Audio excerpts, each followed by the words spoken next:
I don't have a Ryan Reeves shirt. This is all I have. We're gonna go with it. We're going with it. Ryan Reeves in the playoffs is the only Ryan Reeves that I want.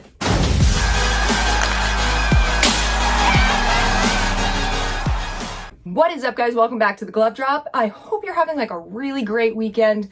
It's about 7:45 on Saturday, and Igor Shesterkin still has more playoff points than Paul Bissonnette. This guy's coming out here calling Rangers fans and Rangers players Fugazis as if his whole career was not Fugazi. Anyway, let's get into these last two games. Game 1 and Game 2 of the New York Rangers versus the Carolina Hurricanes. Kind of brutal, but not as brutal. Now, I'm seeing so many people get so upset. They're dragging players through the coals, and it seems like everybody is taking them so much worse than they should. The New York Rangers lost to the Pittsburgh Penguins 7-3.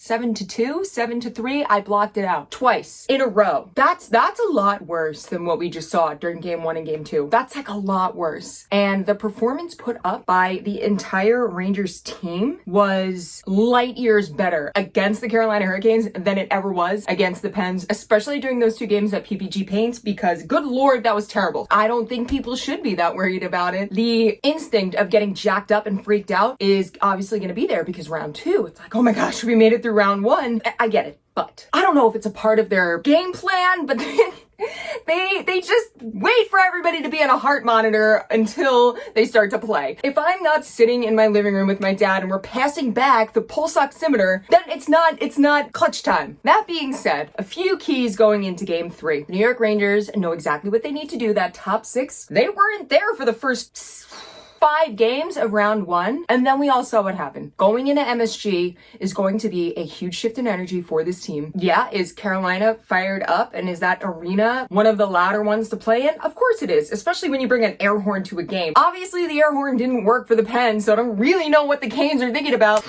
These are the keys for Game 3 if the New York Rangers want to win. It is so easy to get caught up in playing an only defensive-minded game. And when you're playing an only defensive-minded game, that is going to limit the forecheck on everybody. Nobody's going to be moving up. As soon as you start playing D the entire time, that is it. And your whole focus is do not let them score rather than we need to go score. And we're seeing that right now. The Rangers are playing a very, very hesitant style of offense. They are literally still defending the puck when they're in the Carolina Hurricanes zone, and they play with it too much. Going into Game 3, I have no doubt in my mind that Chris Kreider, Mika Zibanejad, I do not know about Panarin, but Chris Kreider and Mika Zibanejad, they are not going to be playing that here, let me shoot the puck up across the boards game. They're not going to be doing that anymore. I have faith that they will be able to do that, and past that, while I do think that how close these games have been is something that the Rangers aren't used to, the hockey IQ and just the chemistry across the team is definitely going to be able to adjust. So going into Game 3, this is all I got for you. I got keep winning those board battles, which they have been. Number 2, face-offs. Bro,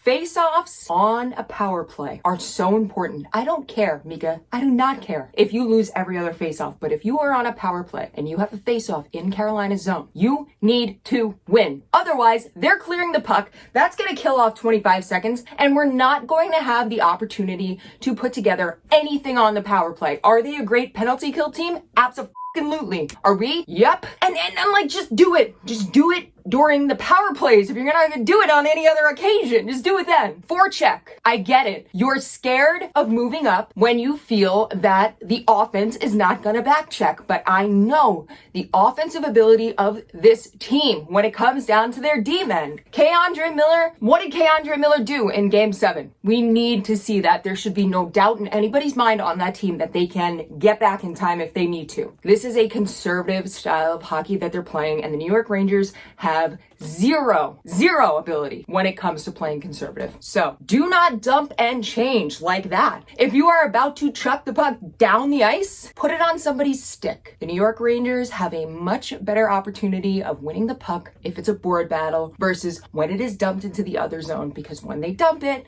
that means every single Carolina Hurricane is going to get back and be on D, and nothing is going to get into motion. If there is a quick pass up, and a one board battle. They're not all going to be back yet. And that will leave those gaps, and that will leave the opportunity to test Antti Ranta. So that is all I have for you guys today. I am fired up right now. I am so grateful for everybody who has come through. I don't give a rat's ass if Biz Nasty wants to call us Fugazi. Take a seat, dude. Take a goddamn seat, but make sure it's off camera because nobody wants to hear you anymore. We are, I feel like Biz Nasty keeps calling us scumbags. Isn't he supposed to be carrying Sidney Crosby's clubs at a golf course right now? I don't understand. Anyway, thank you so much for coming through. I will see you guys all in the next one. Hopefully game 3, we will see that little bit of resilience that this team has showed us this entire GD season. Until then, if you want more of The Glove Drop, you can check me out on Instagram, TikTok, and Twitter. All of those are at The Glove Drop. I'll see you guys all in the next one. And until then, I'm just going to sit here and revel in the fact that the Pittsburgh Penguins are still out.